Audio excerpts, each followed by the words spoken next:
یہاں پہلے زمانے میں تو لکھتے نہیں تھے کہ جب کسی کی شادی ہوتی تھی تو کوئی جو ہے وہ چاول لاتا تھا، کوئی بھیڑ لاتا تھا، کوئی مرغا لاتا تھا، کچھ نہ کچھ لاتا تھا مدد کرنے کے لیے.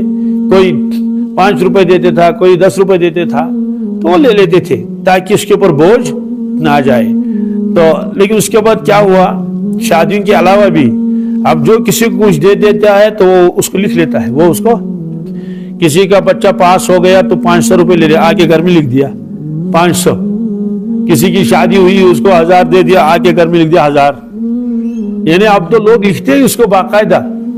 اور پھر جب اس کی شادی ہوگی کسی لڑکے کی، لڑکی کی، یا کوئی ان کا بچہ پاس ہو گیا، اگر وہ نہیں کچھ دیتے لاتے ہیں تو بڑے ناراض ہو جاتے ہیں کہ ہے سون کیوں پورشن دیون کی. اور اگر 500 روپے آپ نے ان کو دیے تھے، انہوں نے 300 واپس دے دیے، کتنے؟ تو بڑے ناراض ہوتے ہیں، ہم نے تو 500 دے دیے تھے، اس کو 300 لا رہا ہے. تو اب سوال ہے کہ یہ جائز ہے ناجائز ہے؟ یہ بالکل حرام ہے. کیا ہے؟ لوگ اس کو نہیں سمجھتے. سوال کیوں حرام ہے؟ اگر ہدیہ ہے، ہدیہ لکھا نہیں جاتا. کیا آپ نے ہدیہ کسی کو 10 روپے دے دیے تو لکھنے کی ضرورت کیا ہے؟ ہاں اپنی جگہ آپ اس لیے لے لیں گے میں نے 10 ہدیہ دے دی کسی کو، کوئی حساب بھی رکھتا ہے نا اپنی جگہ، تو لکھنا کوئی ضروری بھی نہیں ہے.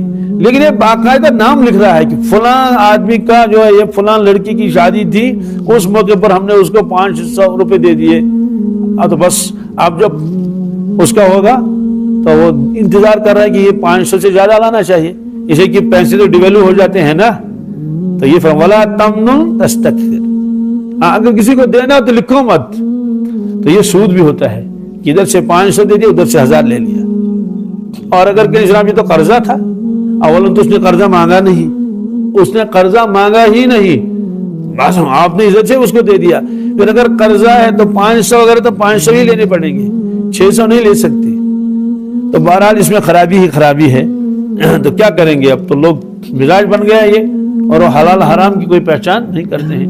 اس لیے ہم کو چاہیے کہ اگر کسی کو کچھ دیں اس کو ذہن سے نکال دیں، اس کو ذہن سے کہ میں نے 1000 روپے دے دیا، یہ 1500 واپس لائے گا.